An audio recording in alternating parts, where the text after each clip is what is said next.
This podcast is powered by the Mitt TV of Romeo, Michigan. If you're looking to start a podcast for your business or personal use, look no further than Mitt TV. They can get you access to equipment, a production engineer, and can even edit your podcast.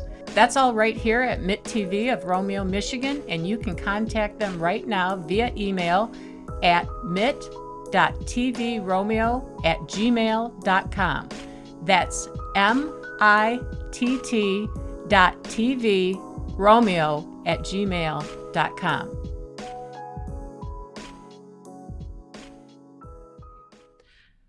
Well, good afternoon. I'm Kelly Stevens with the Northern Macomb Regional Chamber, and we are here today with Taylor Breinart, a board member from Tar and Associates, and Bob Hart from Hart and Associates.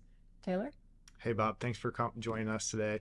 And I think this is like our 8th episode here on the podcast. And one of the things that we've been branching out and looking to do is, bring some of our members in and maybe spotlight what they've been doing. Bob, of course, has been a past board member, past president, part of the T&T groups, and really is taking full advantage of what the chamber has to offer.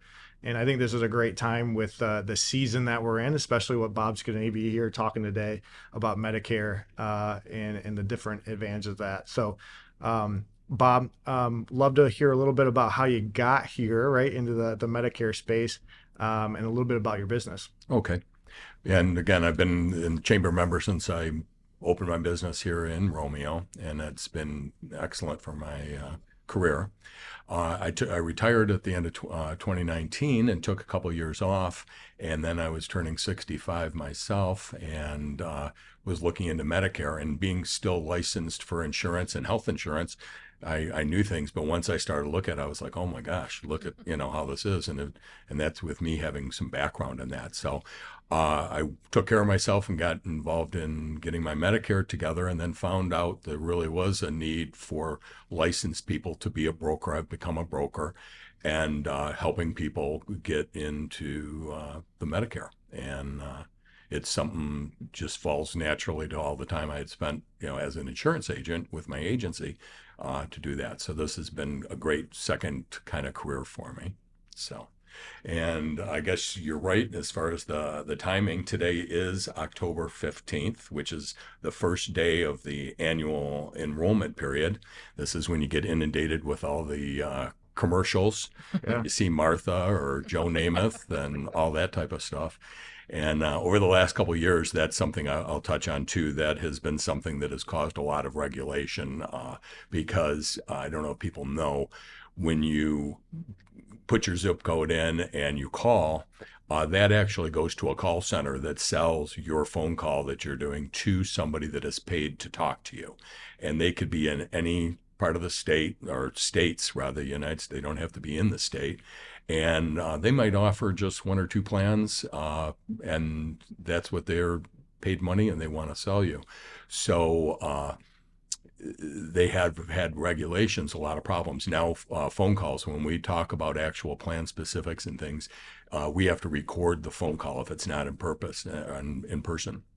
And it has to be kept for 10 years. I was like, 10 years? Wow. 7 years used to be the longest of what it is. Yeah. Yes.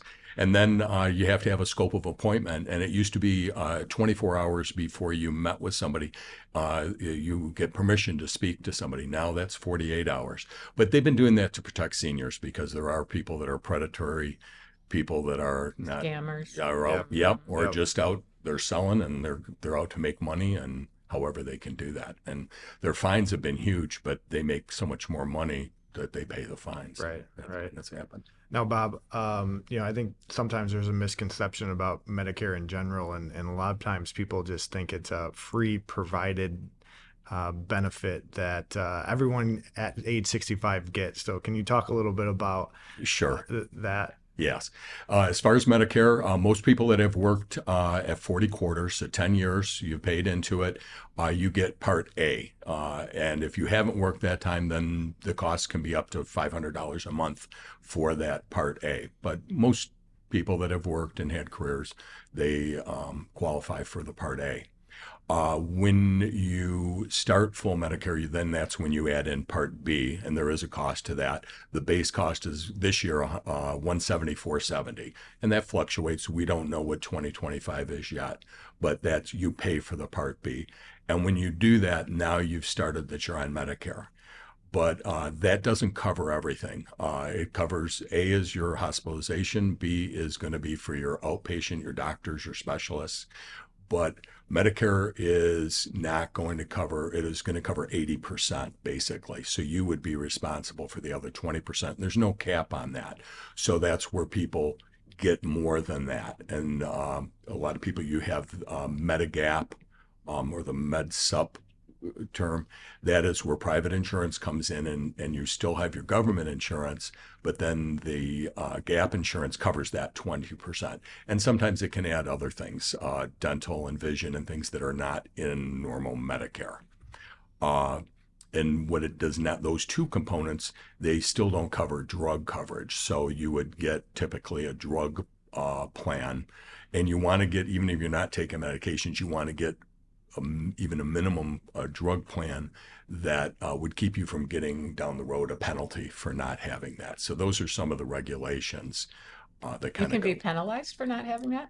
Yeah, if you wait and you don't have drug coverage, they will penalize you for doing that. And for the Part B, if you're not working and have what they call credible coverage, you get penalized for that too, because they don't want to have, with insurance, you got to have a large group of people that are all participating so that it is true insurance. And if somebody's saying, hey, I'm healthy, I don't need it for the first 10 years, and then they buy into the system later, then that causes Extra cost. Yes. Yeah. You know, if you only buy car insurance, you buy it when you've got a car accident, it just doesn't work make sense. Right. Right. And Bob, going back to a little bit of that premium, and I know that's income driven, right? And from what I know, there's like a 2-year look back. Yes. And one thing I don't think people realize is they have to be careful a little bit if there's inheritance or if they're spending a bunch really before 63, right? Yeah. But I don't know if you can touch a little bit on that. Sure. They look back 2 years to your tax return, your adjusted gross income, and there's 5 tiers that they can go. You can pay the base 174, and then different levels to where it's a little over $500 based on your income. And looking back 2 years, there are appeals that you can do. Sometimes somebody 2 years ago had maybe gotten a buyout or something. We've seen that, and then that triggers that. But then you can say, hey, that was 2 years ago, and that's what's going on. This is what my situation is now. Right. The reason they look back to 2 years is typically everybody's going to have their return done by then. So right. You can, it's not the last straw, but it is every year they look at it, and they'll send you a letter in October and say, oh, well, this is what it's going to cost next year based on so that's great to know, because I think sometimes people might think, hey, I need to talk to my accountant or even financial advisor, but if there's a rare circumstance like you just said, that's a great resource in yourself to say, right. Hey, let's try to get it adjusted, because that was a one-time special thing. Yeah, and I've seen that. I've had somebody like fall off their chair, and then we're successful in getting that change. Yeah, perfect. Another thing I also see sometimes is, people might have employer-sponsored health care, or if they were a part of a school district or a police force, they might have health care and retirement. And they always think, hey, I'm fine, right? But there's also maybe some things that they should think about, or at least sit down with someone like yourself. Yeah, I would think they'd look at what the options are, what they're being offered, and then what they can do, because they are eligible to be able to go into their own plan or the group plan. And I'm talking to some people that are in the Postal Service, and they're making right. a change where those right. people are adding in the Part B, where they're buying that. So they're looking at that difference. So that's what you should always just see what your options are. And I can't speak to what those group plans special would have, of course, but I can show them what they could get, and they can determine what's best. Perfect. Now, yeah. I think there's always a question out there, I think, for even a lot of the members we have in the chamber, but when do we even start thinking about Medicare? I would say when you're 64, you might look at doing that. You really can't do anything until 3 months before. You could be getting educated and kind of looking at what you like, but 3 months before is when you can actually make a change. There's a lot of people, if you are turning 65 and you're collecting Social Security already, they're going to automatically sign you up for A and B. If you're still working, not collecting Social Security, which is the case for a lot of people, then if you want to get on Medicare at 65, you need to enroll, and that's done through the Social Security office. You can go in person or right online. If you go to Social Security, sso.gov, right on the front page, they'll have a link for signing up to Medicare. So Social Security isn't, yeah, Social Security isn't Medicare, but they do help in putting that together. So that's a part of it. If you're working and you're continuing to work, if you are giving group health through work, and the government gives it the term credible coverage, which means it has to be at least as good as what Medicare would be. That is credible. Can't be like, oh, I get Aflac through work. That isn't there. But if you have that, you do not need to get they'll give you Part A when you turn 65, but the Part B that you have to pay for, you don't need to get that. And I've had people up in their 70s that are working and then going on to get Part B and then go into Medicare from that point on. I have a question about the open enrollment period. Are you able to change your choices every year, or is that a one-time?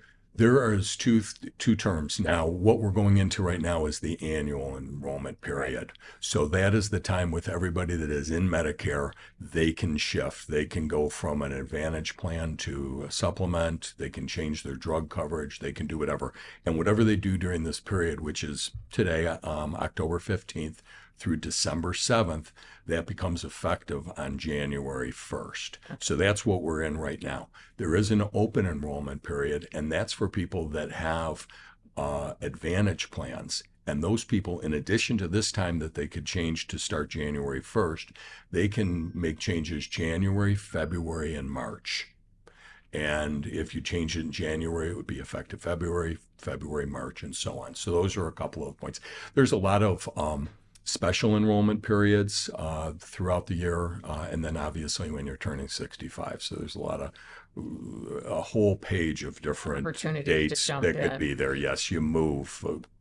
But I think my question is, as somebody that's on Medicare every year, do you have an opportunity every single year to change your? Yes, you do. Now, okay. With the drug plans, you should look at your drug plans each year. And that's one thing I hope we have time I want to touch on, because that's the big change that's kind of happening for 2025. But you would always look at that. For the medications you're taking, is this the best drug plan? Supplements, and this gets into a little bit, we haven't talked about Advantage plans, but a supplement plan, if you're going into that, when you initially go in, you don't have any underwriting. After you've been with it for a year, then if you change companies, they're going to look at you and they can look at your medical records. So some people, they expect some things at your age. It's not like you have to be perfect, but if you do have health issues, they can charge you 25% more, 50% more, double, or they can actually say, they'll deny you. We don't want you. Right. So those aren't when you pick a supplement plan, you want to pick a company that, in my opinion, this is just me saying, one that has a larger group of people will be more steady. Some of the startup and some of the smaller ones can be more volatile because they don't have as broad of, their subscriber base. Right. So they can have some different, kind of things. So that's something in there. I want to touch on maybe the Advantage plans and then what's happening with the drug plans. For 2025, with part of the Affordable Care Act, they made some big changes in the way the drugs are being costs are being covered. Through this year, the manufacturers had a big role. You've heard about the donut hole, and we really won't have time to get into the nuts and bolts of this deep dive into it, right? But they had the majority of it, and they kind of flipped the script a little bit. So what's happening now, the insurance companies are having to pay a bigger portion when you get into that. So what happens when the insurance companies are being charged more money? They charge more for their product. And Advantage plans a lot of times have, if you don't have coverage through like the VA or something, would have, you'd opt for a plan that has drug coverage. There's a little bit more fluff, and not to use the word fluff, but it's a bigger policy that has some more things in it that they can do it. But the prescription drug plans, that's all that they're providing. They're providing you drug coverage, and they charge X for that. If those costs go up, we're seeing big changes in the drug plans and a reduction of companies that are still offering in the number of drug plans. And the big thing that's changing is the formularies are changing. That's what drugs they carry, what tiers they are. They have some of them cut like half the medications. Now, by regulation, they have to carry at least 2 drugs in a category, so they have to do that. But again, it's So more a lot of generic. yes, and it's more restrictive, Yeah. definitely.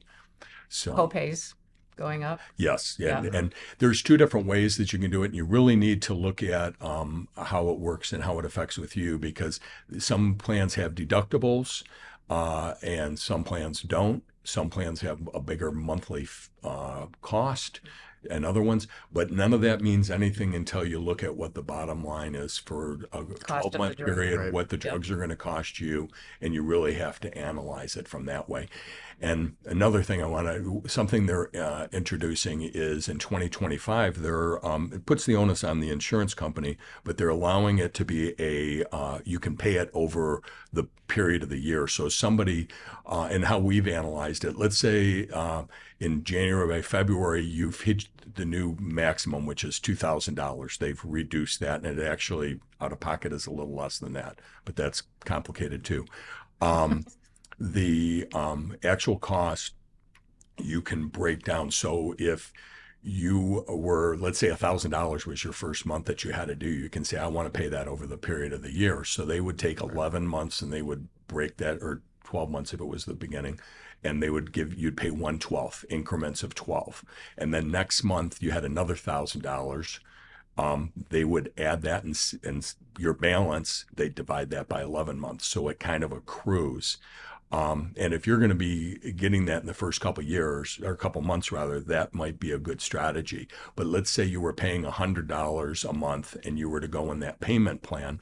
The first month you're going to pay $8, but then you still owe 90. Next time it's 190. So what happens? It really gets backloaded. And the insurance companies, if you opt to have it in that payment, they don't care if it's $6. You're going to pay how many months are left and divide it.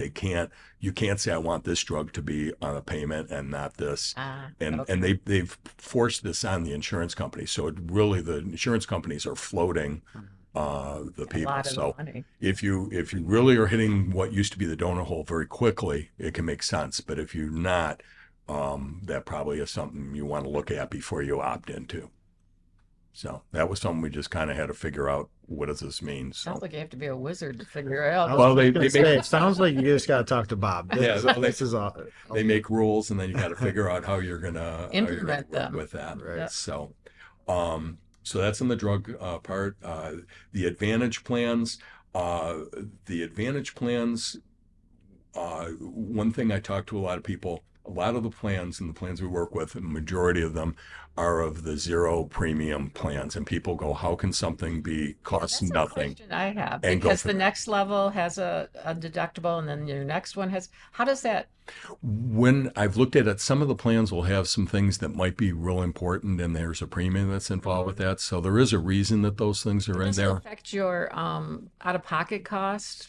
Well, they all have different ones, whether Okay. they have a deductible or what, but a lot of the 0 plans have a 0 deductible, which is great. People coming from the under 65 before going to Medicare, Right. we're saddled with these thousands of dollars of deductibles. Well, pretty much you can be in a plan that your plan is going to start paying right away. Okay. But there are some that have deductibles. There's all different kinds. In Macomb County, there's I think 87 plans that I offer through 8 companies that I work with. So there's a lot of different I noticed things. in looking at some of those plans that Macomb County happens to be one of the higher rated areas for cost. No? As far as the cost In the of, different counties throughout Michigan, it broke it down, and it just seemed like the tri-community area down here had a higher cost. I don't, I can see that probably in some things, but I wouldn't say as a whole. In some things, some of the other northern areas, if they're a little bit more underserved, sometimes there's some additional costs because of that. We're in pretty good shape being in the lower part of the state, all the way over to Grand Rapids and things. I see that as more Okay. expensive as far as just in generality. Mm-hmm. So, um, let's see.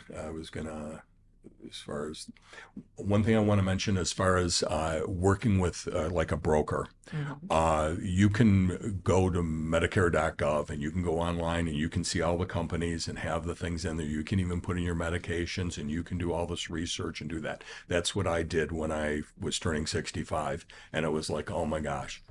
Or you can work with a broker. If you contact, let's say you like Blue Cross, you call Blue, and I shouldn't be using names, but that is a big one for everybody knows that in Southeast Michigan. I think Is you it? can put your zip code in, and they will come up with a list of Yes.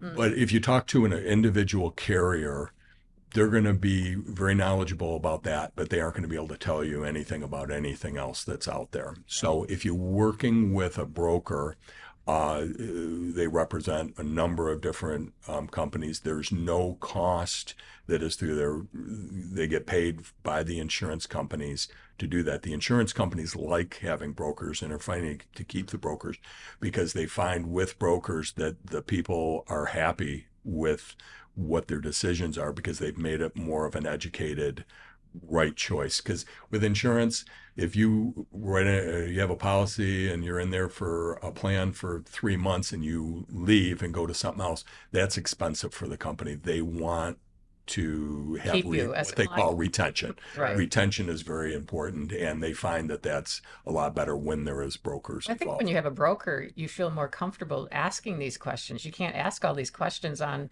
a telephone call to Right. Yeah. the And there's some things like an Advantage plan will have something that's called a maximum out of pocket, and people look at that and they're used to the deductible, and that's the first thing they see. Oh, this maximum out of pocket is $4,500. This one's $4,200. This one's a better plan, but in reality, about 3% of people ever hit that maximum out of pocket. So that might be important to some people, but Right. a lot of times that's not, they don't know what's important necessarily or what they should they don't know what consider. they don't know, right? Exactly. That's what I find. So Good. Well, thanks. I appreciate you coming in, and hopefully we can do this more. But yeah, thanks, Bob, for all your tutelage there and knowledge, and hopefully our members can get something out of it. So, and I know we have. I'm gonna give up your cell phone number. okay, that's fine. If you guys are interested in getting more information on Medicare, you can reach Bob at 586-531-0501. And with that, I have some chamber announcements. Yes. We have a big event coming up on Sunday, October the 20th at Timberwood Golf Course. It's a Lions Watch tailgate party. We're also doing a reverse raffle with this. You could win up to $10,000. We have 10 people winning up to $500 in the last a $5,000 gift. Not bad. And if you purchase a reverse raffle ticket, they are $200, but that includes 2 tickets to the event. The event's going to run from noon to 4.